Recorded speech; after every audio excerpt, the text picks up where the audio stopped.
For those of you who don't know, CISA released their latest guide on partnering to safeguard K-12 organizations from cybersecurity threats. My name is Alex Antopalian, and I'm a cybersecurity professional helping organizations increase their cybersecurity posture through state-of-the-art solutions. So what is this report? This report is a combination of many focus groups and roundtables built up of educators, security experts, IT personnel, education leadership, and CISA. It outlines the many challenges facing educational institutions from an IT perspective and how they can move forward to maximize their investments, reduce their exposure, and ultimately stay protected from the latest threats. So here are my 5 key takeaways for IT leaders. Number 1 is resources and personnel. It's no secret that the largest gap schools have is a lack of funding, lack of dedicated resources with industry knowledge. In the report, participants noted that most districts do not employ full-time cybersecurity personnel, and some smaller school districts may not even employ full-time IT staff. They noted that many cybersecurity staff who are currently employed by schools do not have up-to-date training or experience, in part due to limited resources for professional development. There's also a lack of chief information security officers at these schools with the internal expertise to match the many challenges of cybersecurity today. Leaders as part of these roundtables express a need for increased cybersecurity budgeting and support mechanisms across the community.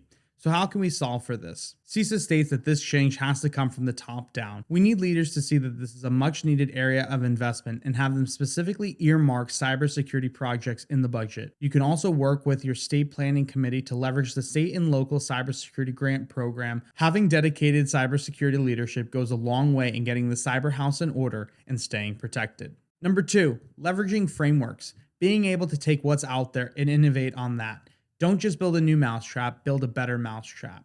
CISA recommends starting with prioritizing investments on their cybersecurity performance goals and developing a long-term plan towards implementing the NIST cybersecurity framework. You can also utilize free tools on CISA's approved list in the interim till budget is available to purchase alternatives. Number 3, strategic initiatives. These are specific projects CISA recommends that you try and tackle first.